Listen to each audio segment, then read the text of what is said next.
This is a presentation of Northeast Streaming Sports.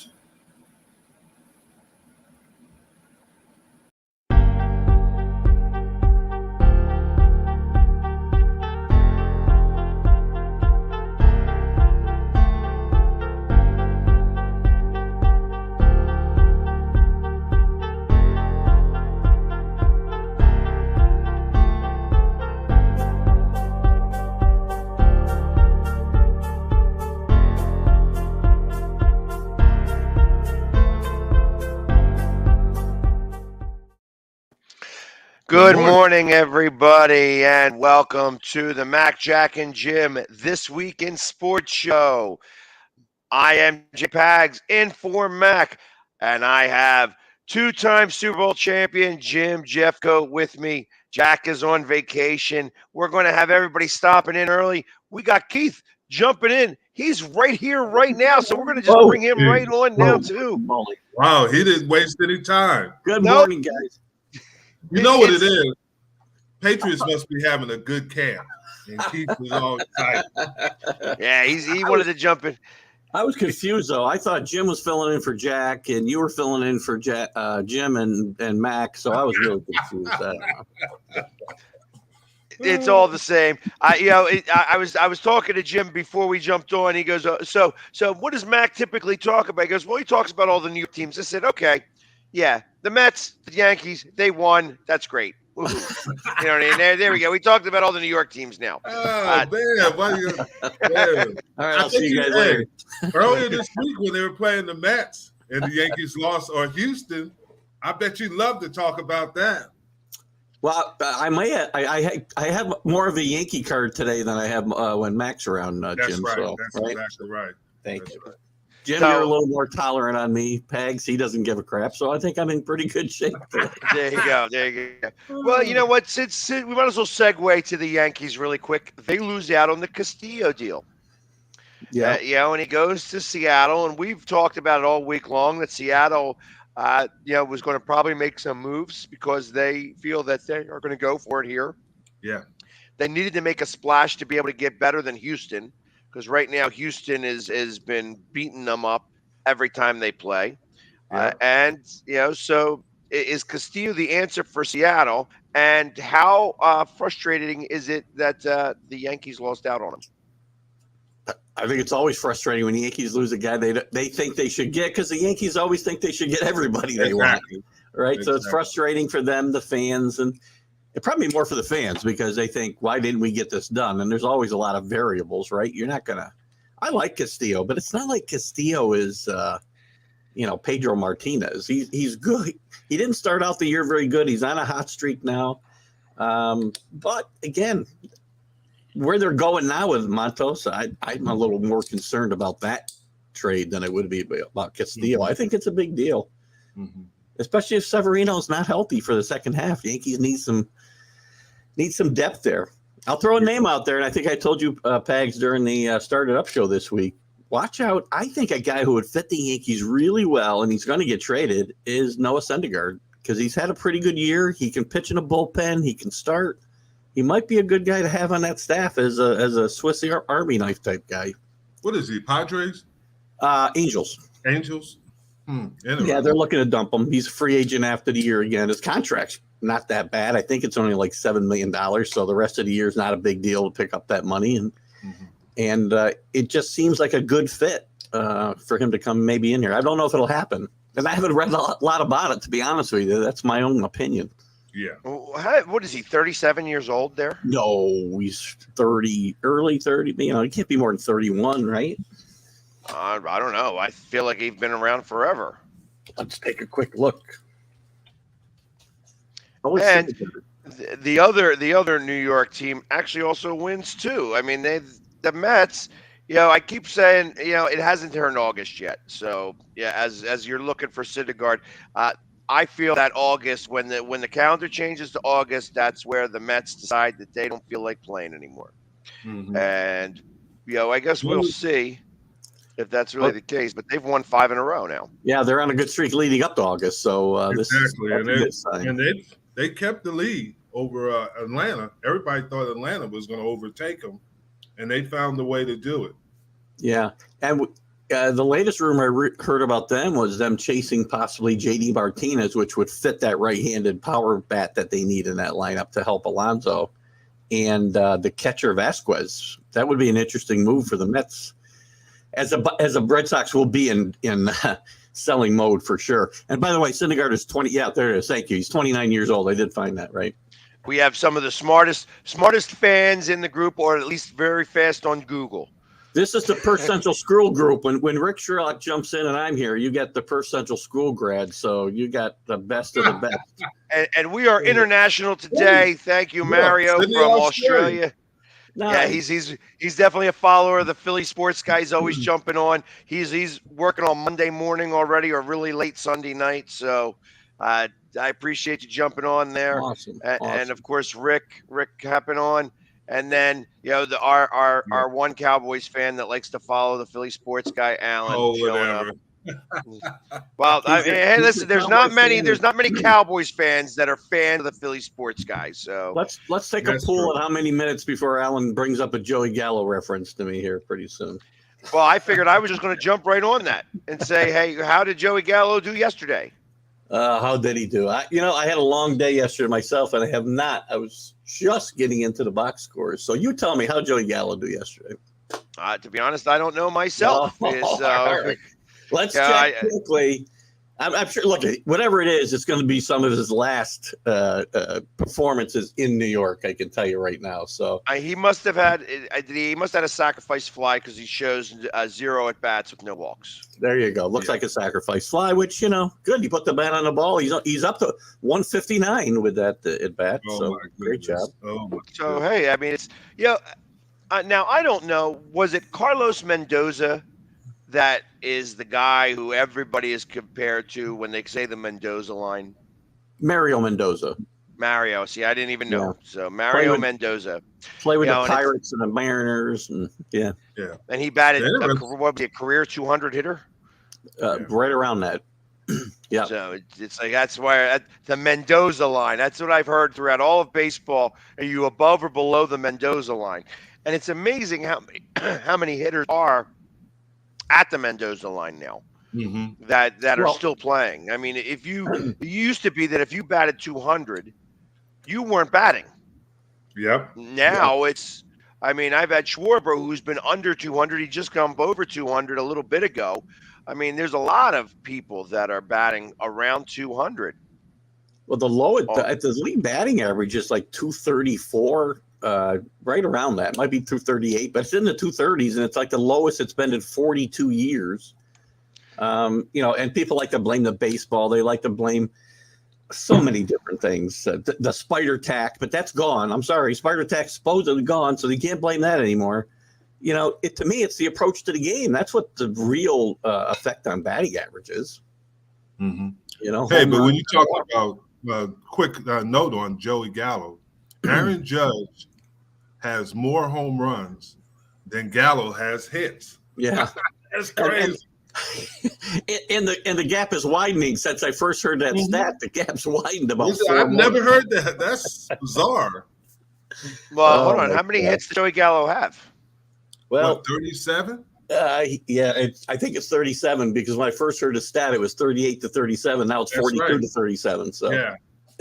So he's got 42 home runs already so far. he hit his 42nd yesterday. Yeah, he's on a pace for 67 home runs right now. I was going to say he's going to get really, really close to Bonds. Yes. Yeah, well, he's on a pace to have the American League record and the Yankee League record, which is 61, obviously. And he's, I don't think what Bonds have, 73, I think is the record now. It's funny. That number doesn't stick in my head like 61 did. It's funny. I wonder or 70. Why. Like I remember 70 from with McGuire, right? Yeah. McGuire. So it was 70 and 66. That was the race between him and Sosa. And now it's like as they're going to get very, a lot closer. I mean, isn't it time for pitchers to stop pitching to him? Well, another reason you got to get Gallo and Hicks and these guys out of their lineup and you need Stanton back in it because why would you pitch to him if the guy hitting behind you is hitting 159 or even or even a decent hitter? You're right, Pegs. It's going to become a Barry Bonds thing where you just walk them. eventually. Right. I mean, that's what I would start doing. Obviously, you don't want him to beat you. I mean, I guess right now, like the Royals don't care. You know what I mean? So whether they lose 4-2 or 8-2 or 10-2, it's not going to matter to them because they're out of the race. Right. So I can see that the pitchers would try to pitch to him because you want to see where you're at. You know, hey, this is the best hitter in the league right now. Let me see if I can get him. Let me ask you this question real quick. It's a little bit off subject, but Barry Bonds, is he a Hall of Famer? I say, yes, for two reasons for Barry Bonds, right? He was a Hall of Famer before the steroids. He was already a Hall of Famer. And I have this, and it's not a popular opinion, and I still think Bonds and Clemens and these guys should, if they're Hall of Fame worthy, they should be there. Put them in there and tell the story completely. Yes. They were accused of steroids. They're accused of this. I feel the same way about Pete Rose. Put him in and say all the bad things about him as well. Not put him on the plaque. Exactly. So I have a fairly strong opinion about this. First off, I think that the Hall of Fame is waiting for Pete Rose to die. And the moment that he dies, like literally the year that he dies, they're going to posthumously put him in the Hall of Fame. Wow. They don't want him to get any of the accolades of being in the Hall of Fame while he's alive. Or the money. And it's a shame because if he was a nicer guy, I think that this is where Pete Rose personally affects the way that he does things. So if he was a nicer guy, they probably would have gotten him this. I went to school with Barry Bonds. We went to Arizona State together. Did you? Same time? I didn't know that. True. At the same time, and the baseball players despised him, but the football players, he never bothered them. He hung out with us. That's too funny. Yeah, but the baseball players didn't like him at all. Not shocking, I guess, but so Pickles says that none of the Roids guys should be in the Hall of Fame, and I tell you what, Pickles, I disagree with that whole thought process. So I don't know how old you are, Pickles, but I remember when the strike happened, and baseball, the year after the strike, attendance was down by about 50% across the league, and they needed something to start to stir this up. Mm-hmm. So these guys, baseball started this whole home run derby, like with everything happening in the late 80s, early 90s, and everybody starting to hit home runs. And they needed that to be able to bring baseball back. The McGwire and Sosa home run challenge between the two of them, that race between those two brought baseball back onto the map. Yeah. And baseball allowed this to all happen. So to just come back and say now, after it was when everybody started to do it, when Bonds, the stuff he was taking originally was designer stuff. They didn't ban it. So that they didn't even know that this stuff existed. So the fact that baseball itself is saying, well, no, you can't come in now because Barry Bonds and his chemists created what steroids are now. Well, you know what I mean? They literally, the cream and the clear. Yeah, but you're right. The same guys were distributing it to they were distributing it to actors, singers, everything. That same Balco. And I disagree. I agree with you. I don't think the steroids should be in sports. But I believe baseball kind of turned their heads to what was going on. They knew what was going on. That was the thing that I was going to cling on there. They knew exactly what was going on. Bud Selig knew exactly what was going on. There were pictures in the middle of that season of Mark McGwire at his locker with the creatine or whatever it was called right on the shelf behind him. Yeah. They knew what was going on, and they let it go on. Androtestosterone was literally right behind him. Yeah. And and he was able to take it. I'll never forget. I mean, because the 1993 season, the Phillies are going to the World Series, and they talk to Lenny Dykstra. They go to his locker, and they go, Lenny, how is it that you guys are all able to do this? And blah, blah, blah, blah, blah. They're asking him questions. And he says right to the camera, really good vitamins. Yeah. Right. So I mean, they were very open and blatant about it.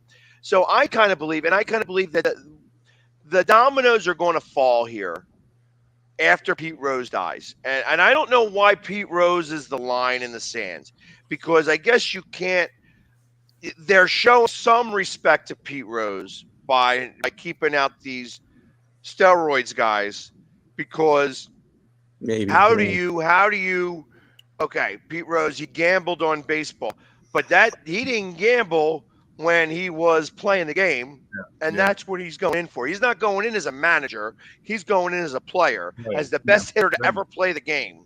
And he didn't take steroids. He may have been gambling then too, but it doesn't matter. By the way, Pete Rose is all over the Hall of Fame. It's not like he's not there. He doesn't have a plaque, but Pete Rose is all over the Hall of Fame. Right. Most hits, the bat's there. He's there, just not a plaque. So, and I feel that's what happens when he dies. They put him in the hall, and then they start putting in everybody with the steroids. And I think that it's going to be like literally a cascade of these great players we know from the 80s, where there's a big gap missing in baseball history. That is true. And they're going to all go in all at once, which they should. I feel like that they should put them all in at 1 year, have them all show up for 1 year. I don't know that you put the asterisk. What's the asterisk for? Hold on. We got this asterisk because we don't feel like they should really be here because they cheated and took steroids. Well, hold on. Does that mean that we're going to put an asterisk on the ring of the Houston Astros? Because I don't remember seeing that asterisk there next to them saying, hey, well, they cheated in this World Series. So I can't compare that. I can't compare that with this anyway. But as far as an asterisk goes, I don't care necessarily about an asterisk, but I want the story told. That's all I care about. On their plaque it says. Be honest with you, in the NFL, before they cracked down on it, it was rampant. When I first came in the NFL, it was rampant. But they cracked down on it. And there are guys in the Hall of Fame that were known steroid users. And guys that played the game know who was and who wasn't. Yeah. I mean, that's what killed Lyle Alzado. You know what I mean? Literally, he tried to come back at 45 by doing steroids, and he wound up getting a bad concoction, and it deteriorated quickly. Like immediately went downhill. The Steelers, when they were popular, come on, 5'11", and everybody's looking like that. Come on, they had all 5'11" guys that they looked like they just got out of the gym all the time. So, I mean, I got to ask, Jim, because you're probably a lot closer to this now. I got to imagine that there is still, realistically, that the banned substances in most of sports that list is long. However, the moment that name gets on the list, they change the concoction, they call it something different, and that's not on the banned list. And if it's not on the banned list, you can take it. So I got to imagine that there is still a good amount of usage of these. I'm going to call them inhibitors. I'm not going to call them steroids anymore because realistically, they're doing different things now. What do they call them now? Performance enhancing. Yeah. Performance enhancing drugs. I would agree to a certain extent, but when you do those things, you're putting yourself at risk for injuries because your body is only meant to do so many things. And when you do that and you see the guys that are injured a lot, you kind of wonder what is going on. And I mean, you see, and then some people are natural. I mean, Metcalf from the Seattle. I mean, but those guys are rare. Those guys are rare, more rare than you think. But some guys, that's how they play in the league. Yeah, but I look at him. I look at Terrell Owens before him. Like I said, I said to you off the air that I ran into G Cobb. I tell you what, when I saw G Cobb, I wanted to ask him if his pecs were real or if they were fake because he looks like he could still get on the field right now. Yeah, some people are natural like that. Yeah, and that's hard to do. I mean, I don't work out at all, and I'm in pretty good shape. You know what I mean? Like I'm thick. So, if I started to work out, I bet you I could probably start to put on some muscle pretty quickly, and people would automatically think I'm on steroids. The problem is I'm lazy and I don't want to work out. So that's, I mean, I'm active in general, but I'm not. To the hospital. That's what would happen to me. But a lot of guys work out, and I understand what you're saying. A lot of former athletes work out their health reasons because a lot of things are genetic or hereditary in their families, the diabetes, the high cholesterol. And by working out, they can keep those things under control. But some people are just natural. Like you said, T.O. was a natural guy, Metcalf, and you see some Julio Jones. I mean, and even your guy, Brown, A.J. Brown. Those guys are far and few between. Yeah. Right. Randy Moss, right. Just to circle back real quick to your comment about the years that, we're concerned with, the 80s and 90s and the 2000s and whatever. We don't know who did what. Yes, that's true. And the other thing is, it's kind of a generational thing. You asked how old Pickles might be. Listen, I'm older than you two guys. I know that.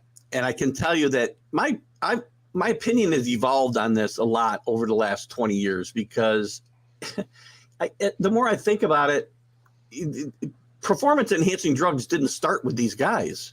In the 50s and 60s and 70s, the clubhouses were loaded with greenies. That's a performance-enhancing drug when you're trying to keep yourself up every day, and they got greenies in bowls like M&Ms, and guys are just taking handfuls of it, which was one of the reasons the players hated Jim Bouton's book, Ball 4. Look, he's 105. God bless you, Pickles. Babe Ruth was probably taking greenies to go with his hot dogs and beer before the game. So he could party. Joe Namath had to take something to be out all night in New York. Right. Well, I mean, if you remember, ESPN came out with a football show back in the day. Would be right. And that was like the first show that it was like a drama series about what happens in football. Oh, yeah. Remember that? And they had to take it off the air because it got very controversial very quickly. Yep, they sure did. They showed one of the players who was like on drugs. Wasn't OJ in that show? I think you're right. I think it was on HBO. I think it was on HBO, actually. It was like First and 10 it was called or something. It was really a cool show. What it was. They had to take it down mostly because they were showing athletes that were hooked on drugs. I remember the one scene that I remember specifically is the one guy specifically is detoxing from, I guess he had like a crack habit or whatever. And that was really the last straw. They were like, no, we can't show this anymore. We can't make people think that the best players in the leagues are on drugs. But there was lots of rumors rampant about some of these players and how that, I've heard more than one story that Dan Marino liked to do a lot of stuff before the games, and he was really zooted to the max most of the time. Well, that's why he went so low in the draft. Yeah. Because of that. Yeah. Because it wasn't physical talent. And that's a lot of rumors. Afraid of. Yeah, so it's and now look at him. Obviously, I got to imagine that he cleaned himself up. I mean, they didn't say anything about Chris Carter. Buddy Ryan knew exactly what was going on with him. Right. He's like, we got to trade him because all he does is catch touchdowns. And you know who else? Who was Philadelphia Eagle? Jimmy Smith. And Jimmy Smith has Hall of Fame numbers from Jaguars because that's what it was issued. Yeah. He did have the injuries, but he also had drug issues when he was younger. Yeah, and that's so. Whether it's steroids or other drugs, there are certain talents that get you maybe like, all right, we're not going to piss test this guy. That randomness never shows up for that one. I got to imagine that there was certain thought. No, well, and I understand that, but there's sometimes like, okay, you're going to let it slide, let it slide. Yeah. I'm sure before this became the big story that it became, there was probably ways to work around this where somebody else might take a test for somebody. I'm talking about years ago. You can't get away with that. Yeah, but what they did is they knew that at the beginning of the season, you were going to get tested. And if you tested negative, it was highly unlikely that you would get tested again. Right. They did random tests. And it was interesting. When you had a good game, that's when all of a sudden you'd have random tests. I had 5 sacks against the Washington Redskins at that time. They were the Redskins, and they tested me the next day. Who was the guy, like 10 or 12, I don't know, maybe long ago, maybe 15 years ago? I cannot remember. But there was some controversy, and I think he was a fairly well-known NFL name that came up with this product called the Whizzinator. Oh, You remember this? Was it the guy Connecticut the one who spit on people? Romanowski? Romanowski. Didn't he come Maybe it was him, but I remember them trying to sell this Romanowski with the wizard name. Yeah, where you would save up your good stuff and use it for the testing. I mean, Jesus God. Yes, the synthetic Nichols urine. remember It's still because he's available. 105, The so he Wizinator knows is everything. still available. Still available. Sweet. Yeah, it says, because as I'm trying to get onto the website, it's talking to me that I have to be at least 18. I wish I had So it. it's I used to wonder. Listen, I worked for a company over 20 years ago. Before I have worked the last 20 years, and they had a drug testing policy. Right, we were out on the road driving their vehicles and whatnot, and we had to random drug testing during a sales meeting every week. And I swear to God, they might have been trying to avoid the guys they thought were, because my name came up like every week. And I can tell you, I did nothing except, have a few beers here and there. I never did anything. I would say after a while, why would you guys be wasting your money testing me like every single time? It's ridiculous. So you wonder if they got a list of safe people. well, I mean, and being in the service, I was used to the random drug tests, and even then, there were certain ways that guys, when I was in the Navy, were able to beat those drug tests. Yeah. Like, for instance, I mean, it sounds gross, but they would put bleach on their hands and let the bleach dry, like put a hair dryer to it and let it dry and let the crystals go, and then they would pee on their hands, and the bleach would actually clean the pee. So that's where, I mean, now this is back in 1990 to 93, 94. So, I mean, first off, you got to get over the fact that you got to pee on your hands, but I'm getting suspended before I pee on my hands. I'm just not doing it. Yeah, but in the service, they don't suspend you. They don't fire you. They just take all half your money. Well, there you go. Well, you might be a different situation there. And it's not a lot of money either. So that's pretty unusual. So, but that would be what they would do, because you think guys didn't smoke pot back then? No, pot was a big deal. Pot was the bigger deal than any other drugs. Yeah. Because all those other drugs would come out of your system in 3 days. Pot would be there for 30. So those habitual smokers were always in trouble, or possibly scared of being able to hit. And then you started to deal with pot in your hair follicles. Well, anything that you've done is in hair follicle. Yeah. So, but that means we'd have a really hard time with you, Jim, or both of you, really. Have to pull some of them nose hairs. You just cast Jim under suspicion just because he's got no hair. That's not cool. Back then I had hair, so.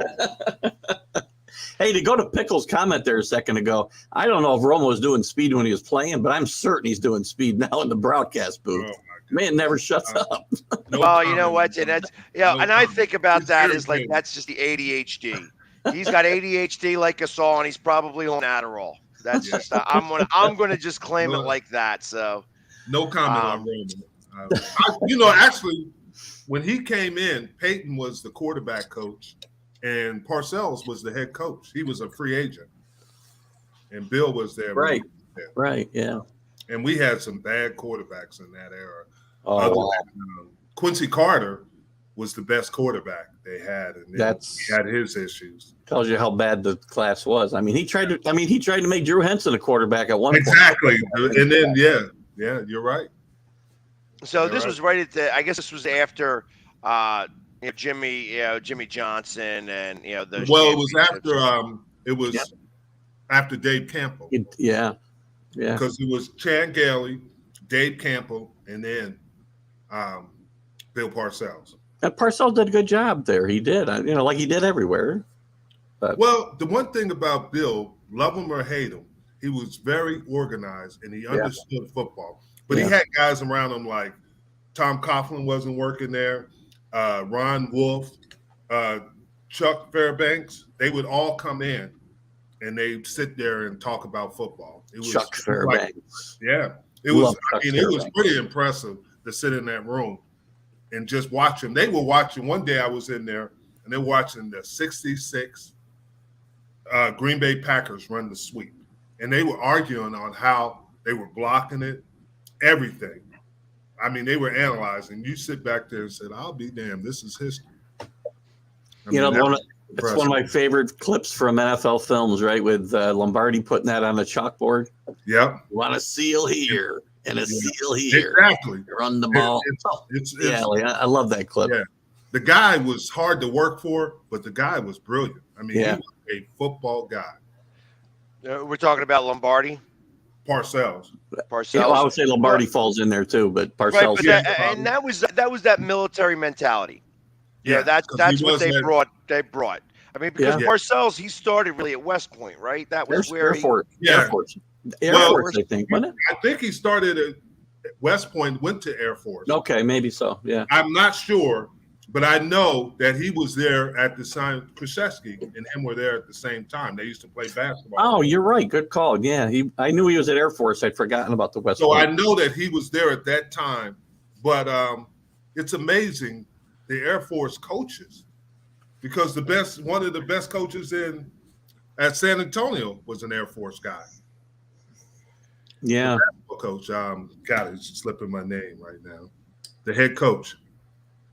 He was San Antonio Spurs. Yeah, Popovich. He was at it. Did you know that? They did not. Me neither. And you look at his tree, though. That's what's impressive. Is his tree of coaches. I mean, that's impressive. But he was in Air Force. He was in the academy. That's funny. He's a tall guy. He's a big guy, too. You wouldn't think he'd be in the Air Force Academy. Well, Chad Hennings played for us. He was a pilot. He had to lose weight and gain weight to get in to play football, but he was a pilot, so they had things. See, I'm sorry, go ahead. That's okay. I'm just going to finish up on Parcells. I mean, he was obviously a great coach, as Jim said, well over. And I turned teams around, turned the Giants around, turn the Patriots around, Cowboys, everywhere he went. Everywhere my problem was always the Jets around. He did turn the Jets around, actually. Yeah, I guess he did. They went with Sanchez. The butt fumble turned them back around. Yeah, well, he was gone by then. But my problem was always the way he left teams. Yes. And maybe Cowboys was the least of this, but he left them all in chaos. Every one of them. So and it was interesting. He never won a championship without Belichick. But yes, I do know that. Stat. No, but which brings me to the point what you guys were talking about the coaching trees that fall under. So Parcells has got a large tree. When I think of Andy Reid, he's got a fairly large tree. And that all comes from Holmgren, which comes from Seifert, who was above Seifert. Bill Walsh. Right, the Walsh tree. Yeah. That Walsh tree is a really big tree. You notice how the branches that come off of Belichick are dead. They break off easily, yes. They're not. Well, I think that is because, and you can correct me if I'm wrong, Keith, I think Bill micromanages some. He wants to be in control of everything. I think that's for sure. And Bill Parcells always said he wasn't coaching players. He was coaching coaches to coach players. He was saying all the time.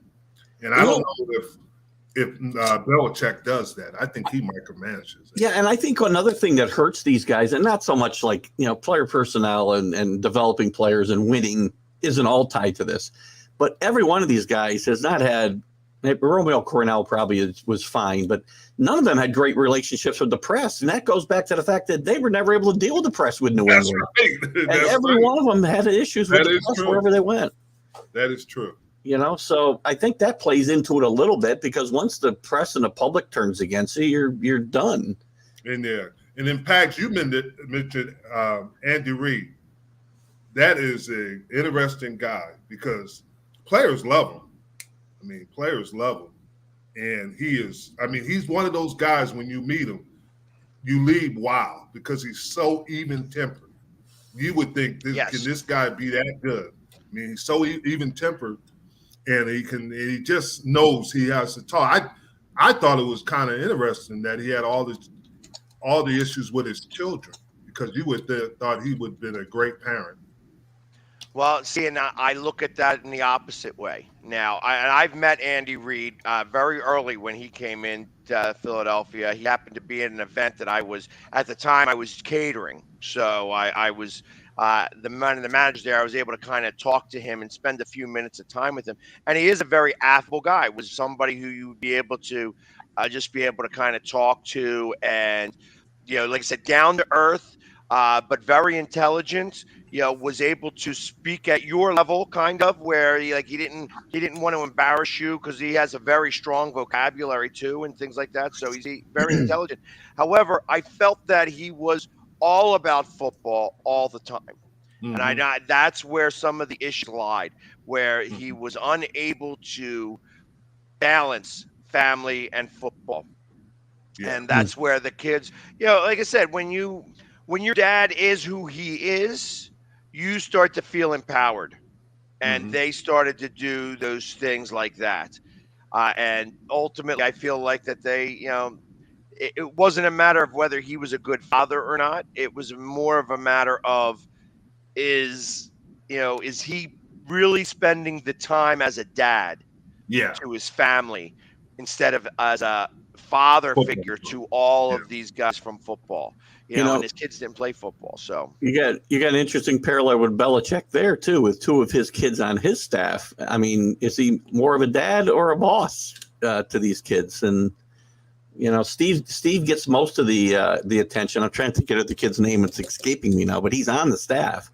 I didn't know he had two kids on the staff. Yeah, the other one's more of a low-level position, right? He's not a position coach or anything, but he's still there, and I'm sure you'll see him move up eventually. And so you wonder whether he's, is he really a dad, or is he just getting his kids into the NFL?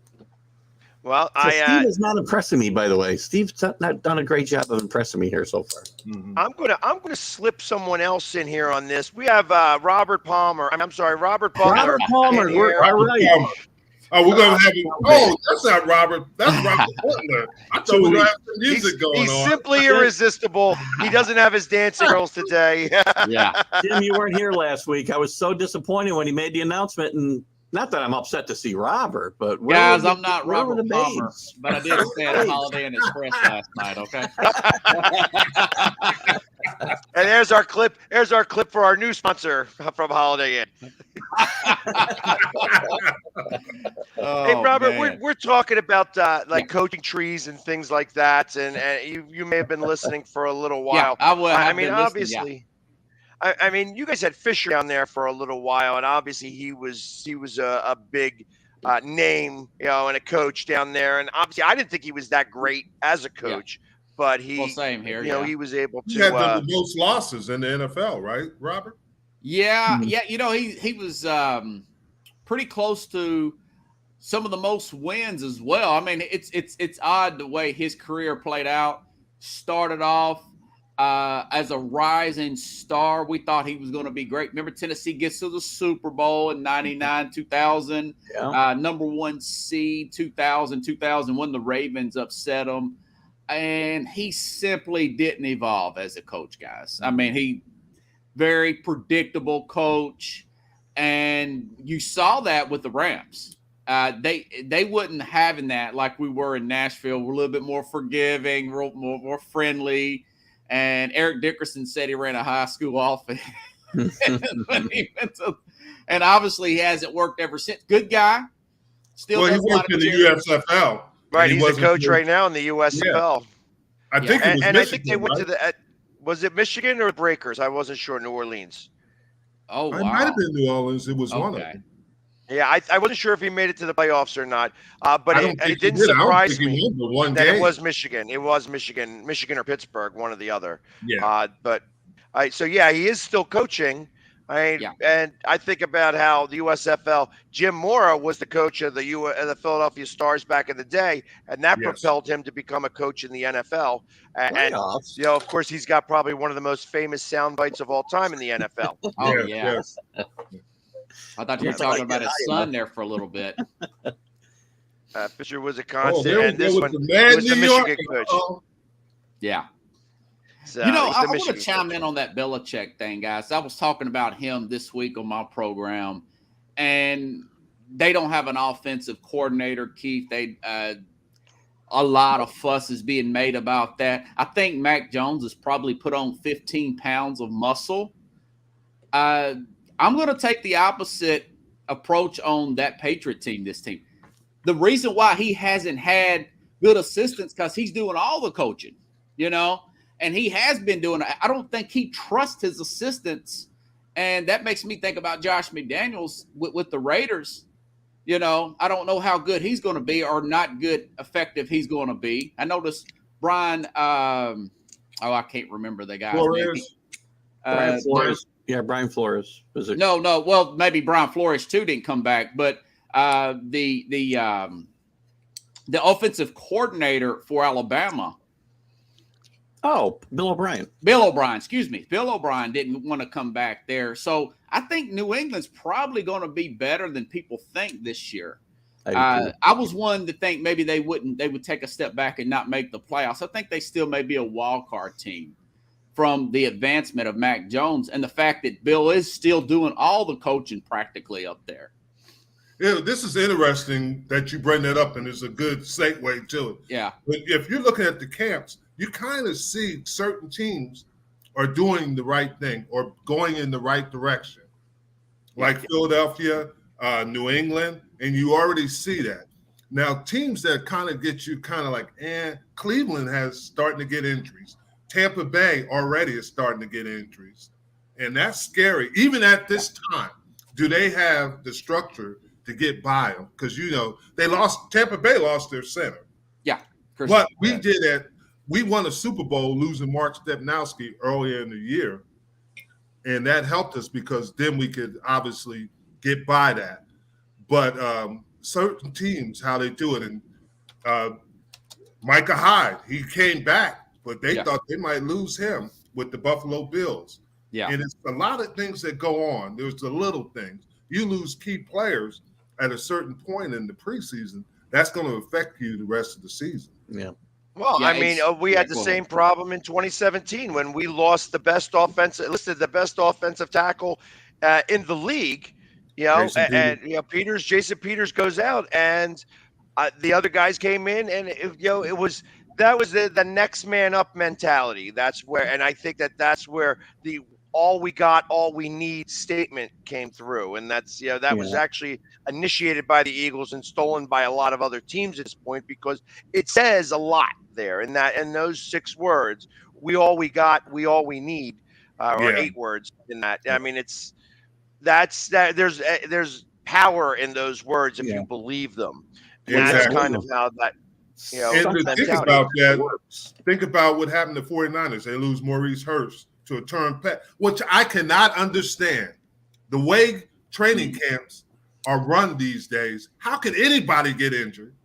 I mean, you don't hit anybody. Yeah. I mean, not only that, but you got to wear that big Q-tip helmet. That Q-tip helmet. I mean, that we're making sure that nobody's going to. The Ravens season last year went right down the season the first couple of weeks when Dobbins went down. They never did find a running back the entire season. They must have gone through 8 of them. Yeah, that's right. And they had the most injuries in the NFL last year? Yeah, they did. Right? Guys, I want to say the Rams, I don't think they play starters in the preseason. There's been criticism of that, and they have skated by and done well. Maybe they are rewriting the way things are being done in the preseason and in the regular season. Look at their playoff success. They won the Super Bowl last year. They've been to the Super Bowl in 2018. In the playoffs just about every year, I think, except for one. Mm-hmm. I wasn't a big fan of that. I like to keep the guys in tuned and fresh. And I don't like those missed tackles and everything. But maybe Sean McVay and that crowd. Marv Levy did that at Buffalo all those years. He never played he played no more than 10 plays in the preseason. That was his big thing with Marv Levy. But Marv Levy was more on speed and conditioning of like exactly. He's a very big cardio guy. He didn't necessarily care that guys went into the weight room. The weight room for the linemen. Everybody else was cardio. Speed, run. And in the fourth quarter, we're going to be fresher because we have that we have that physicality to be able to do it that way. It's not muscle, it's mental. And that came from their strength coach, Rusty Jones, who ironically, is at Indianapolis. And you're right. And they had this thing they call metabolics. And they would time, and every day, the linemen and all the positions, we did lift, but we would do metabolics. And it was just, it would send you, it was like a game, it was simulating a game and what you had to do in a game to be successful and build up. And he was one who did heart rates and everything to get your heart rate up. Well, and I mean, you could almost say that he's the godfather of the way that Chip Kelly ran an offense. Like Chip Kelly took that to the absolute extreme. But realistically, that's why Belichick was really big friends with Kelly. Obviously, they met when he was coaching up in Connecticut. But I mean, that's where he looked at Chip Kelly as a genius when it came to the specifics of, we're talking about the manual in baseball with Kapler, very similar with Chip Kelly. He went by the manual, and his manual was almost, too many chapters. You know what I mean? It went a little too deep. Hey, you can't have this type of meat. You can only have this type of meat, and don't eat any chocolate because chocolate is bad for you, or whatever, what have you, or chicken wings, or hot sauce, or Tabasco sauce. I mean, it went to very specific situations that caused those problems. So, but real quickly before we lose Keith, because Keith's about to go here. So we're talking about Belichick, how he micromanages everybody. And then you have the other guy in Pittsburgh, who doesn't micromanage anybody. He delegates authority. I mean, I feel like I said, I feel like he's been a very successful coach. But the one thing that he's good is at motivating people and delegating authority to his coaches completely. And that's where I feel that he's success on two different ways of doing things, and almost on the opposite ends of the spectrum. But do you guys have anything to say about it that way? He plays to his. He can organize, and that's why he's successful. He understands what he's good at and what he's not, and he utilizes his strength. Because it seems like, regardless of who's going to be, now they're saying that Mason Rudolph might be the starter. It doesn't matter. Yes. It's just their system. It is the Pittsburgh way, and he understands that. Don't you agree?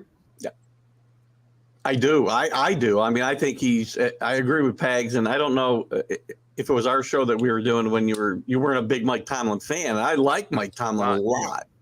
I think he's done a great job at the things he's good at, as Jim was talking about. And you don't stick around this league that long if you are no good. The Steelers' record with head coaches is one of the most amazing things in all of sports. Unbelievable. They've had three coaches in 1969, 50 plus years, right? So that's unbelievable. That's amazing to me. So and it speaks to the stability of the organization itself and picking guys who are good at what they do and they know their strengths. And they're basically a small market. Pittsburgh is a small market compared to some other teams, and they only had three coaches since 1969. Three very different type coaches, I think, too, in Noel and Cowher and Tomlin, too. So right. So and it's interesting that they've hired from within. Yeah. I mean, because Cowher was a defensive coordinator. So was Tomlin, was he not? No, I think he would come from Minnesota. Tomlin did, Tomlin came with Dungy, but Dungy played for the Pittsburgh Steelers. Yeah. Under Noel. Yeah. So and I find it interesting that dynamic does work, and it's literally, I mean, Pittsburgh he has not had a losing season yet. Yeah. How do you be a coach for as long as he has and not have a losing season? He's going to be tested this year. This year is going to be a real big test. This will be a challenge. Oh yeah. But also, you look at the market when we were talking about small market. It's harder to coach in some of those bigger marketplaces because of the media. And that's a good point. If you're in New York, even in Philadelphia, because I would consider that whole area, a major market.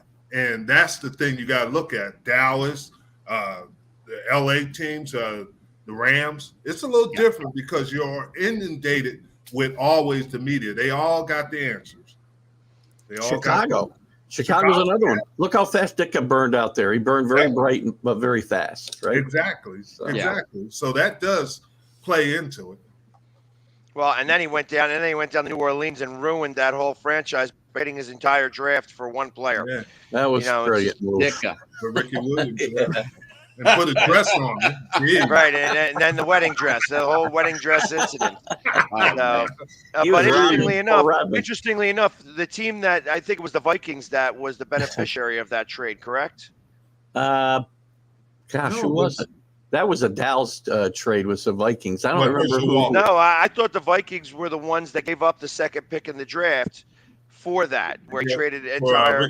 Or maybe no. Maybe I'm wrong. Maybe it was Oakland that it was. I think you're right. I think it was either Oakland. Yeah, because I believe that was when what's his face was Chucky was the coach over there, and he took that trade. First time, right? John Gruden. Right. Yeah. Right. I think you're right.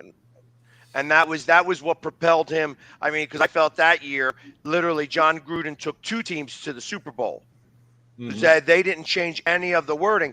That's why that one player went nuts right before the Super Bowl, because they were trying to change all the wording that he's been doing for the last 3 years, and he snapped. Eric Robbins, the center there. No, go back to what Jamie was saying about Tomlin.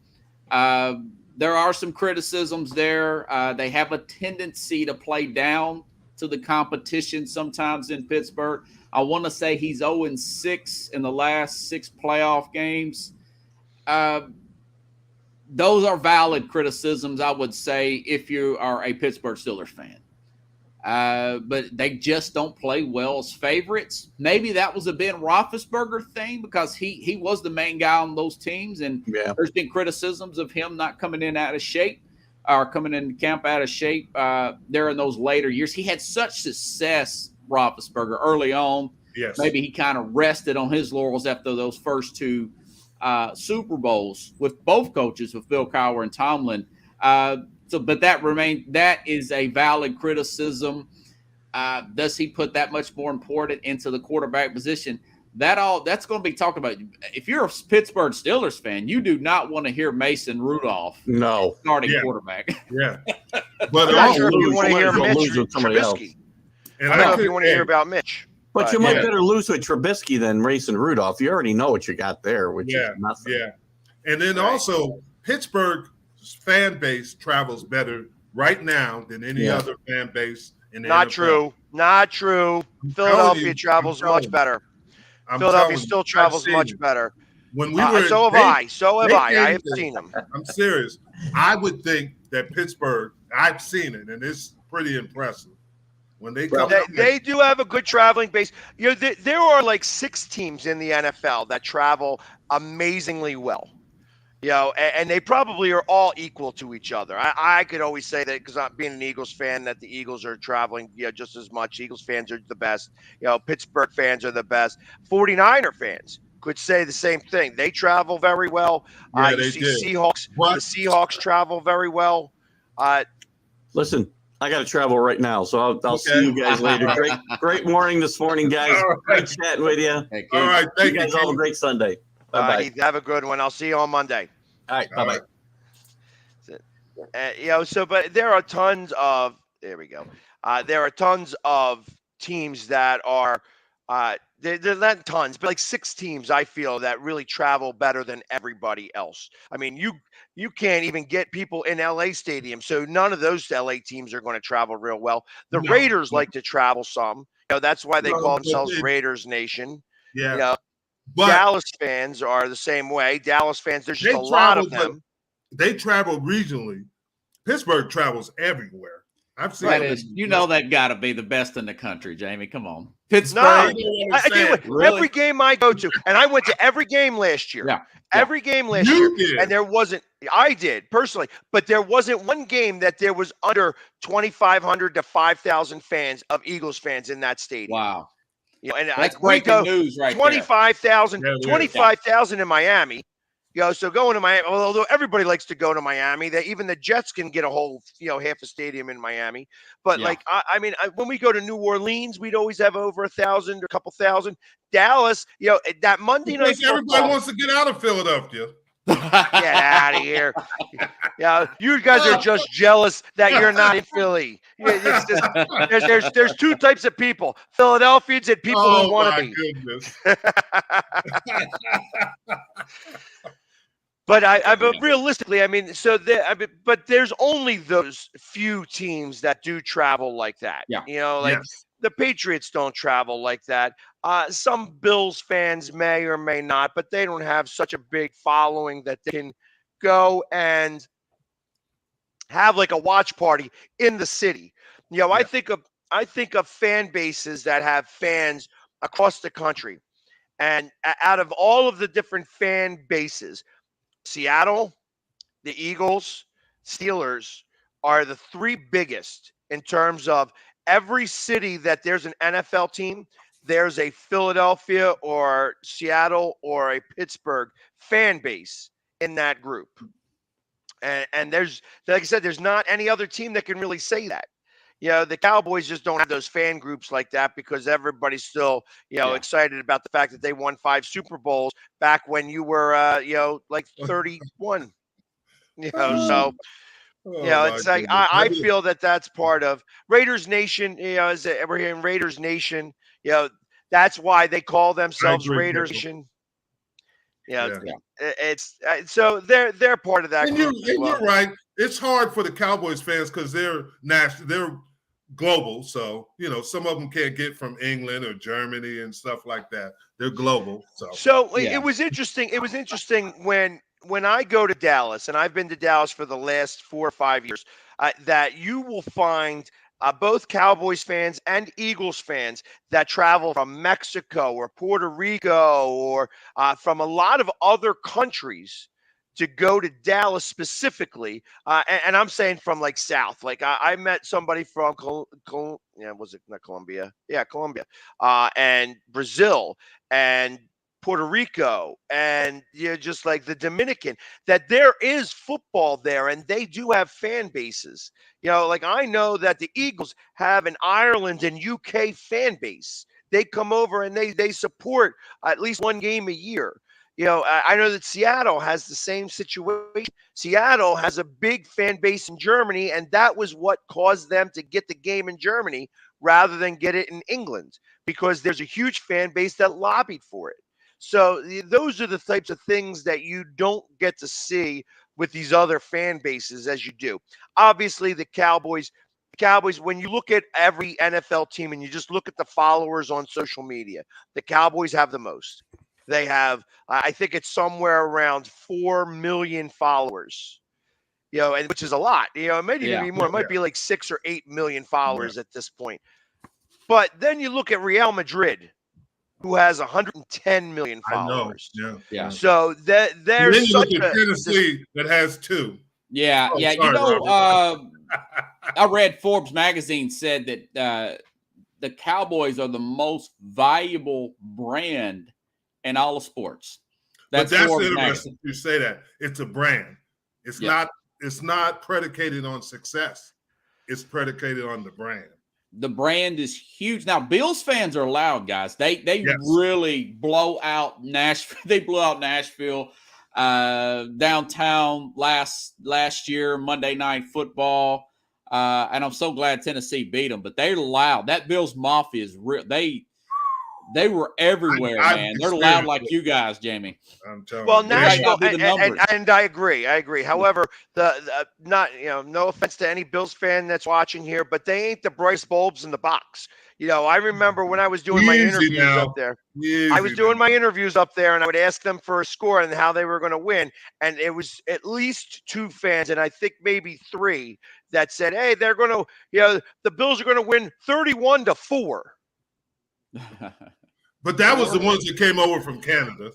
that could be. That could very well be. But like it was like 2 or 3 of them said 4, that the Eagles were going to score 4.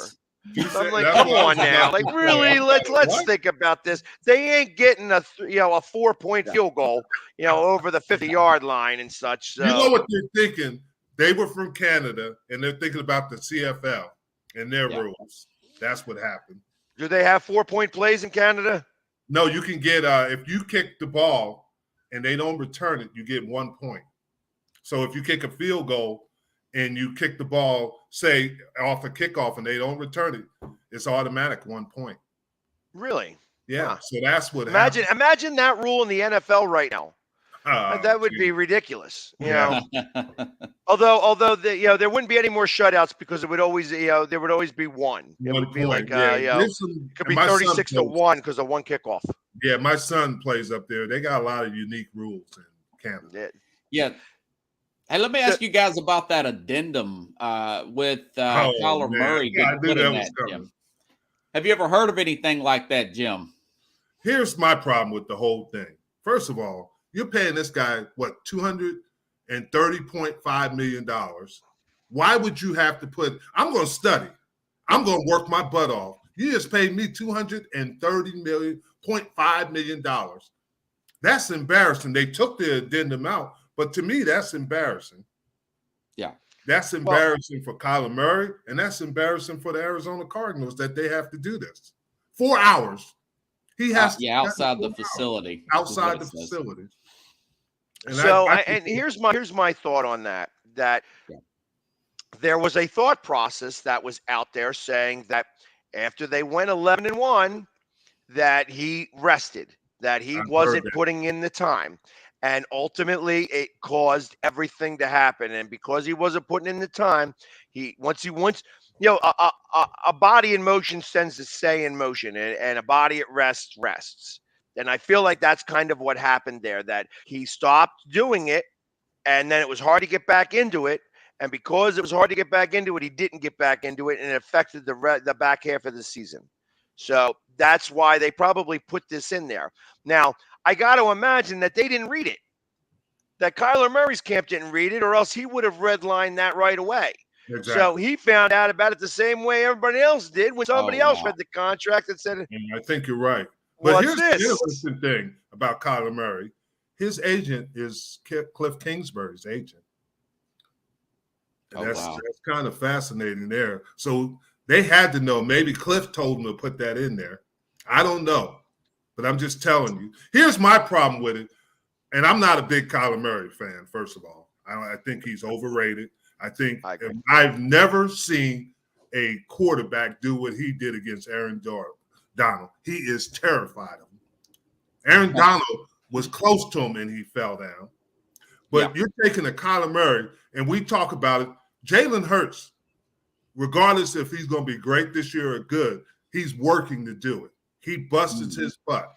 Kyler Murray is a talent, but I don't think if you get guys that are coming after him, he will turn it down. And I think they were 11-1. I saw with my own eyes that he would fall down before Aaron Donald got to him. And that I have no respect for that. Yeah, but that was the same way Eli Manning did. Eli Manning was able to stay healthy all that time because he was very quick to go down.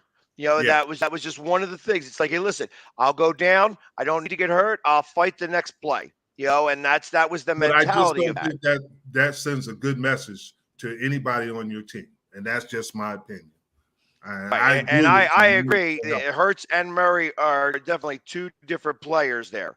Because I think I think Hurts has got more hunger than Murray does. That's the one difference. That Hurts has always gotten better. And we'll see if he continues on that trajectory, that it's literally, it's college and everything, he's always improved, where Murray has been just a superstar since high school. And although he's gotten better, I just feel like that he's plateaued. And that's where he's at. And even with all of the weapons that he had there, they still couldn't get past, the first round of playoffs. And here's the thing I say. Murray acts like he's there. Hurts is working to get there. There's a difference. And that's what I mean. And Murray is still he hasn't won a playoff game, correct? Yeah. No. Well, he's only going into year 4, Murray is. So it goes to show you the fact that they gave him that contract. That organization sees talent in Murray. I mean, I like him. I totally disagree there. I like him way better than Hurts. But the fact that they gave him that extension in year 4 versus year 5, when there's smoke, there's fire. He's probably not putting in the film study that he probably should be. And someone within that organization, probably Cliff Kingsbury, he just got an extension. So the agent's coming out pretty good. Both coach and quarterback get an extension. So they must see something in Murray Big. He's got great arm talent. I like the fact that did come out. That keeps an edge. That keeps the carrot on the stick for these players, gives him something to be motivated, gives him that edge. You know, Tom Brady actually brought up the fact that he wasn't on Madden back in his second year in the NFL. He wasn't even listed in Madden. He still holds that as his something that gives him that edge, that carrot on the stick there. But that's interesting. And Jim, like last week, I know you wasn't here, but I think that was more of an Arizona wanting to be relevant. We talked about fan bases just now. Mm-hmm. I can't tell you guys, even now in 2022, you're still. I know I heard more Green Bay fans in Arizona when they played that Thursday game just last year. They were undefeated, Arizona. Yeah, I just don't think that's good for a team when you have a guy like that. And that's just my opinion. I'd rather have a guy that I know who's going to be at war with me, especially on defense. I know he's going to give me everything he has than a guy that thinks he's above everything. And that's just my opinion. Well, I'll tell you what. Let's take a quick break here. We'll be back in just over a minute, and we could touch on that because there were some things that happened in Buffalo that, is this it made me wonder if this is hey, this is my team, and you do what I do, you do what I say, not necessarily, and just respect all that stuff. So we'll talk about that in just over a minute, right after these commercial messages. The Hometown Foundation is excited to bring back the Dream Ride Experience, August 26th to the 28th at Connecticut's Farmington Polo Club. Join us in celebrating the accomplishments of our Dream Riders while enjoying live music, a car and motorcycle show, family fun zone, pet adoptions, canine demonstrations, the Fireman's Chili Cook-Off, and much, much more. Get your tickets today. See right now, without LeBron, Lakers are struggling. Let me tell you about a team I hate, all right? I know the Dallas Cowboy fan is here, so I had to make sure he knew how much I hate this team. I'm ready. I've often said that the people who run baseball, they try very hard to ruin it. I'm from Brooklyn. I don't have a problem saying it to his face. Oh, from Brooklyn. Hey, get any...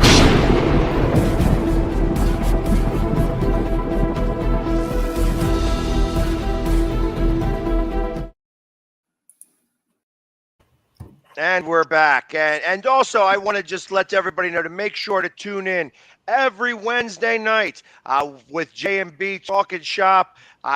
Jim and Byron Williams talk about everything football. They got a lot more to talk about now that the season has begun. Yeah, like I said, I'm heading on my way to Canton, so they're going to be able to start talking about actual games.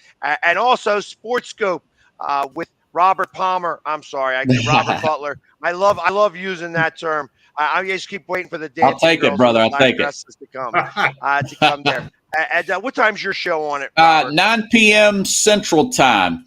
Check your notifications a few minutes beforehand. If I can start earlier, I will. Like I said, he's the best dressed. He's the best dressed guy on the Northeast Streaming Network. Thanks. So, and then I have the Philly Sports Guy show Monday through Friday for a half hour from 9 to 9:30.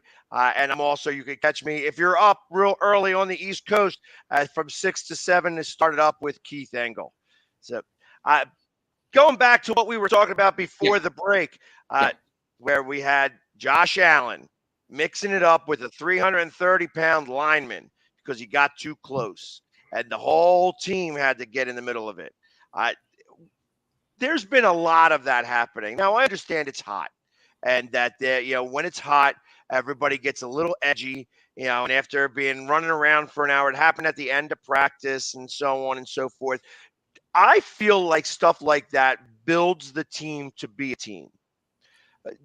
Is that a true statement, Jim? Is that something now, that here's what happened. We were in, just like you said, we were down at Austin practicing, and football is a competitive sport. Nobody wants to leave the field and let the other team win.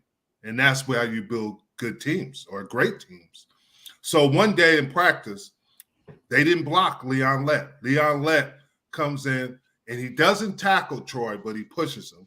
Troy throws the ball down and starts yelling at Leon. And when he said, wait a minute, he ain't blocking. If you don't block him, if the offensive line don't block you, you're fair game. We didn't knock you down. And everybody, just like the same thing that happened with Josh Allen, everybody's arguing and pissed and stuff. But that's just a part of being on a football team. You're going to be competitive. Quarterbacks don't want to, they think because they have the red jerseys on. But if you're not blocking me, you're fair game. We're not going to hurt you. I don't want to see them get hurt. But we're also going to they got to block us. And that's just part of being a team. It's no big deal from it. And you're right, it builds character. He should have been on his offensive line and told them to block him. Don't let him get close to me. Well, and I got to imagine that some of that actually occurred, that after he got done yelling at Leon Lett, and I'm sure he was still all real angry about the fact that he dropped that, touchdown because, they swiped it out of his hand because he wasn't paying attention. Leon, and wasn't he also the one with the Miami field goal too? Yes, he was. Yeah, yes, so he had a couple of the great plays. So I got to imagine Troy was probably had that in the back of his head a little bit. But I guess the 2 Super Bowl rings doesn't matter. I'm glad you pay so much attention to what's going on in Dallas. Hey, well, listen, I was around, you know what I mean? It was on, I remember it was snowing. It was snowing in Dallas. You don't see snow in Dallas that often. So that's part of the craziness. I'll never forget it. Yeah. So, but like I said, and Robert was paying attention too, and they didn't even have a football team back then. Robert was 2 years old. Hey, guys. I just turned 41 last week, Jamie. I'll take those compliments, brother.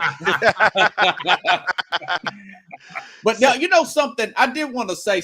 What you were saying earlier before the break, Jim. I'm okay with the quarterback not getting blasted by the opposite. I don't know if you were talking about. You want him to go head up, Kyler Murray.